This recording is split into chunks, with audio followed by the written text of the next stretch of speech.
It seems like every video I see talking about side incomes always include YouTube ad revenue, affiliate income, sponsorships, and AdSense income because all these YouTubers already have a large audience that they can monetize off of. But that's not going to help the average viewer who works 9 to 5 and cannot leverage a large online audience. Well, I work from 9 to 5, and as of today, I don't make any money from YouTube or my other social media outlets. So I'm going to outline some practical side income ideas that are relevant for this year, and then share my own income streams, and hopefully you can take some inspiration from this video to help you on your own financial journey. I'll label these income ideas for accessibility, active versus passive nature, and payoff time. I'll explain what these are as we go through the side income ideas. So let's get started. The first side income job idea is a pretty wide category that I'm just going to call cash jobs. These are usually one-off gigs that you can find online. You can be paid for cleaning, junk removal, handyman work, house painting. You can even help people assemble furniture for money. The nice thing is this is very accessible to pretty much anyone, especially if you live in a large city where there's a lot more of these kind of opportunities.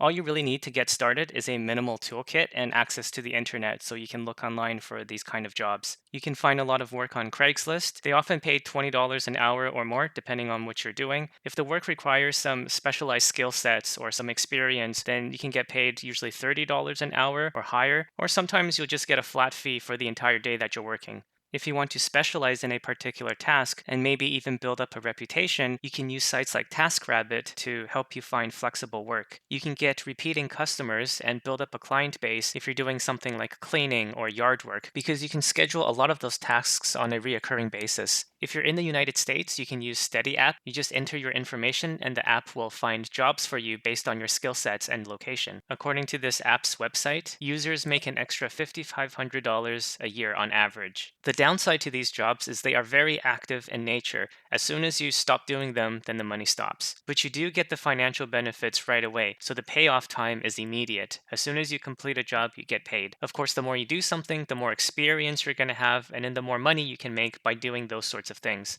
Maybe you start off doing simple home repairs, but once you're good enough, you get some more tools, and then you can take on those larger tasks like framing or roofing. Maybe somebody wants to do some landscaping themselves to save some money, but they still need maybe another hand just to help them for a couple of days to get the job done quicker. And if you have a large backyard, then maybe you'll be interested in the second side income idea, which is glamping. I first saw Nate talking about this and I decided to borrow it because it's such a creative idea that's worth sharing. So you basically set up a fancy tent, preferably somewhere remote, and then you rent it out for like $200 or $300 per night. Apparently the profit margin on this business venture is like 80% or higher because you don't need a lot of money to get started. There's a lot of low density neighborhoods outside of large city centers, and you can create a glorified camping experience here. If you don't have your own place, you can rent somebody else's land, or you can offer them a share of the profits, or you can lease a designated camping spot, maybe somewhere close to a national park, and you just set up your own tent there for your patrons to use.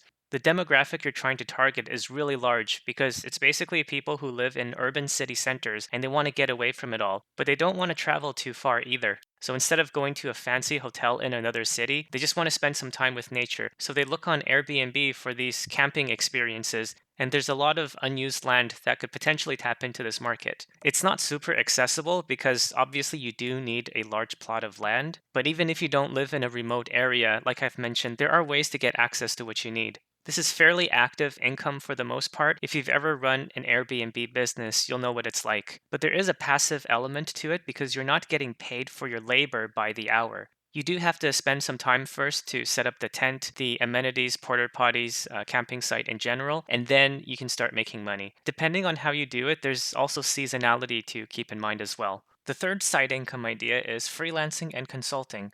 I'm just grouping both of these into one because they both involve you offering some kind of specialized service. This isn't something that anybody can do because you do require some sort of skills. However, there's a wide range of skills that you can offer, like coding or graphic design, teaching, being a virtual assistant, social media marketing, writing, or video editing. You've probably heard of some of these websites that can help you find these freelance jobs like Upwork or Fiverr. So the easiest way to start is to just think about what kind of skills or expertise you're providing to your day job and that other companies will find useful as well. And you can start to charge by the hour or by project and build up your own clientele. If you're in a professional industry, then you might want to do expert consulting calls. These pay a higher rate, but they do require you to have more expertise. When private equities or other companies want to buy a business, they want to find someone with a lot of knowledge in the industry that can help them out. So maybe you're a logistics supervisor or you work in manufacturing or e-commerce. You can get on a call with these companies and they basically ask you questions specific to the industry, and it takes about an hour or two. You can get paid $200 to $300 an hour for doing these consultations. So they'll ask you questions like what kind of trends you're seeing, what kind of data do they need to gather, and all of that is to just help them make a more informed decision on a multi-million dollar deal. So if they have to pay a few $100s just to consult with an expert, that's totally worth it for them. Now, obviously, this kind of side income is not accessible to everyone because you do need to have a domain of expertise. But I think there's a lot of people watching this video now who are in a position to offer value to companies looking to make large financial decisions. There are networks that you can join, like Primary Insight, where you can get matched up with clients. Alpha Sites is another example. You can also become an expert with Coleman. And one of the larger networks is GLG. They currently have something like 90,000 experts on there. So you can just sign up as an expert, submit your resume. You might have to connect your account with your LinkedIn profile. And when the system finds a client for you, they'll match you up and then they can schedule a virtual consultation with you. Similar with freelancing jobs, it's very active in its nature. However, the hourly rate you get paid is very high. You can get paid right away for your work, but there's not really a good way to scale your income over time, unless you increase your rate or you get calls on a more frequent basis. I'm going to go over the fourth idea pretty quick because everybody already knows about this side gig, and that is food delivery. Again, this works better if you're in a large city, but it's very accessible and it's a stable way to make reliable money if you have some form of transportation. Depending on where you live and how much tips you get, you can make $20 an hour or more. So you can make $100 a day on the weekends if you wanted to do this. Like the cash jobs idea, this is very active income. If you're looking for something more passive, number five is investment income. This incorporates everything involved with investing. So you could include dividend income in here, rental income, capital gains, interest income, options, premiums, anything like that. Anybody can open up a brokerage account, so this is very accessible, but obviously you do need some capital to start off with. You probably won't make a lot of money in the beginning, but because of compound growth, you'll make more and more money over time. Depending on what kind of investments you get into, it could be very passive or semi-passive. For example, with dividend stocks, you need to do some research in the beginning to figure out what you want to buy. But once you have a handful of dividend growth stocks or an ETF, you can simply hold it and it will most likely pay you more and more over the years without you having to do anything. So right now, this is my favorite way to make extra money outside of my day job because the long-term payoff potential is huge. But there's potentially another side income idea that is even more powerful than this. And I'm going to call this sort of a bonus side income idea because it doesn't really fit into any one category. And that is to leverage your uniqueness. I don't mean just be yourself and then the money will come. It's a little more involved than that, of course, because you have to think about what makes you unique and then think about how your uniqueness can help somebody else. Everyone wants to hear about side hustle ideas to make more money, but the truth is, maybe there's 100 ideas out there that you can learn. However, only about 10 are applicable to you. And then out of those 10, maybe only one or two ideas you can really excel at. So how do you whittle down so many different options to just one or two that you can focus on? First, you have to understand who you are as a person. You have to know your strengths, your weaknesses, what makes you unique, like what makes you you, what do people compliment you on, and what's a subject that you can have a conversation about for hours without getting tired. Another way to ask that is, what are your obsessions? The most ideal side hustle for you, the best side income that you can make, isn't found out there in the world. Instead, it's a unique idea that you have to develop based on your personality and your life circumstances. If you can narrow down which activities are specific to your personal qualities, then you have a much better chance of succeeding. That's why the best fit and to get the maximum potential for income, the idea has to manifest organically from within yourself. So that could be tutoring or coaching, especially if you can teach a transferable skill like playing the guitar or editing videos or computer graphics.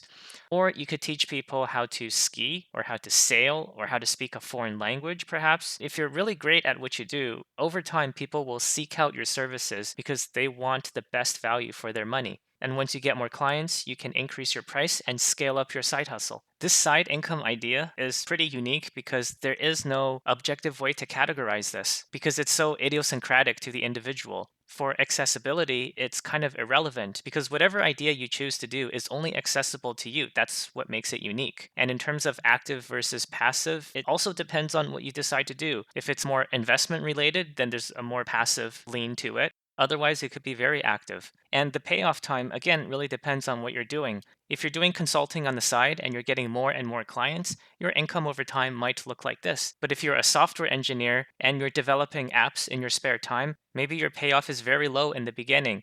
But as you gain more experience and you know how to market better, your app gets a lot of downloads and you can eventually have a huge payday. So, depending on what you're doing for this side income, as long as you can leverage technology, it could be a very scalable idea. So I'm going to use myself as an example and I'll share 5 side incomes that I'm currently making right now that's not involved with my 9 to 5 job. So here's what other people would say about me. I'm analytical, I make rational decisions, I'm pretty introverted, I don't like it when things change and would rather have things be predictable. So maybe you can see how my personality has affected this different side incomes that I have now. We'll start with the first one, dividends. I started dividend investing back in 2009 and I was making like $30 or $40 a month. And that was pretty cool at the time because it was my first experience investing in the financial markets. And seeing that consistent money coming in was very motivational for me to keep putting more money into dividend stocks. And that continued going on for years and years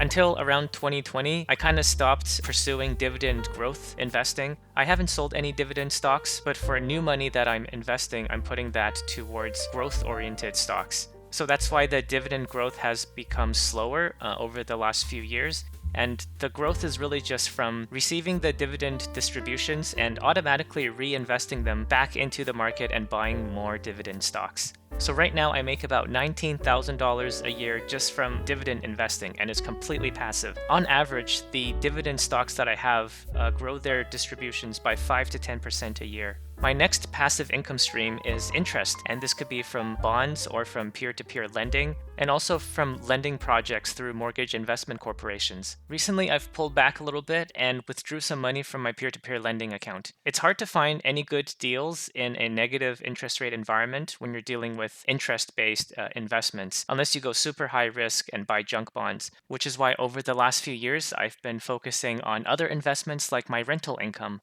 From 2012 to 2019, I had some farmland that I was renting out. My tenant was an experienced farmer who planted canola seeds. And apparently he's really good because he's always outstanding in his field. But as you can see, my farm didn't make a lot of money in the beginning. This is my profit and loss graph. It takes the total farm rent income and subtracts the mortgage interest property tax. And that total gives me, in the beginning, it was a negative number. And then slowly it became positive, but it was still pretty low.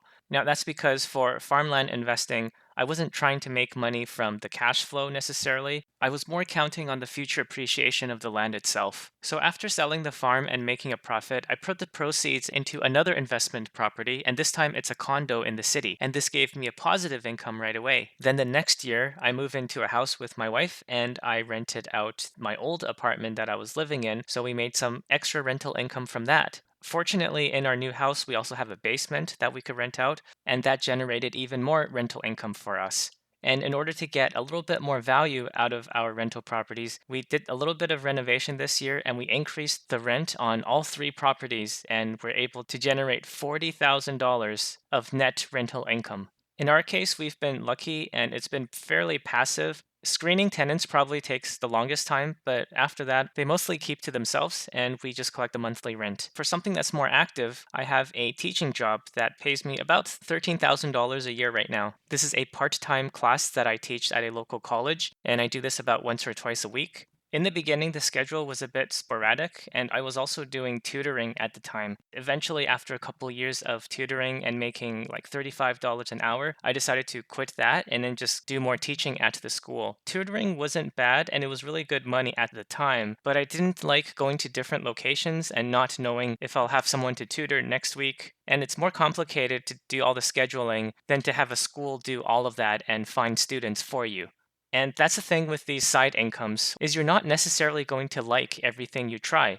and that's okay. I realized tutoring wasn't for me, but I still like to teach people graphic design and all that. So I stuck with the school and I'm still teaching there today. My income has increased to now $60 an hour, and my schedule is pretty consistent. And I've been teaching the same material for like over a decade. So I'm comfortable doing it. It's decent money. I'm helping to produce the next generation of talent in my industry, and my work hours are very predictable. But something that's much more volatile is options income. And this is my fifth and final side income. This one is pretty much all active. There's some passive elements in there, like I can just put on a trade and not worry about it. But at the same time, I still kind of have to keep my eye on it like once a week, just in case of a black swan event or something really bad happens.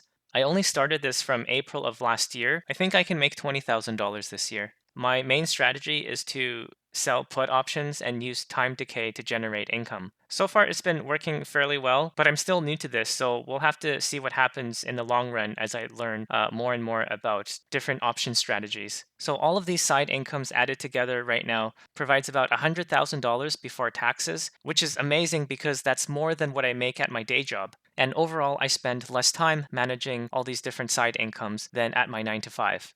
And this is an example of what I mean when I say leverage your uniqueness. Based on my personality, these are the side incomes that I've decided are best suited for me. I don't like talking to strangers, so that's why I can't do a lot of cash jobs or drive people around or deliver food. And your situation may be completely different from mine. Maybe you work at a big four accounting firm as a tax associate or a tax manager. You can probably do your friends' taxes on the side, and you can ask them for referrals. Eventually, if there's enough interest, you could start a side business and take on new clients and provide tax services that way. Or maybe you work in medicine and you can leverage your expertise there. Here's a healthcare professional in Vancouver, and she makes additional income on the side through freelance medical writing and travel allowances for taking up jobs in remote areas. And I'll include a link to her story in the video description below if you want to follow her. Or maybe you're really interested in the financial markets like me, despite having something completely different as your educational background. This is Dr. Jeff Ross, who's a radiologist by training, but he started out actively managing his own investments, and he started a blog writing about investing, and his writing was recognized by The Motley Fool and Seeking Alpha. Eventually, he started his own hedge fund. He built up his small business over time, and now he has 100 clients investing their money with him.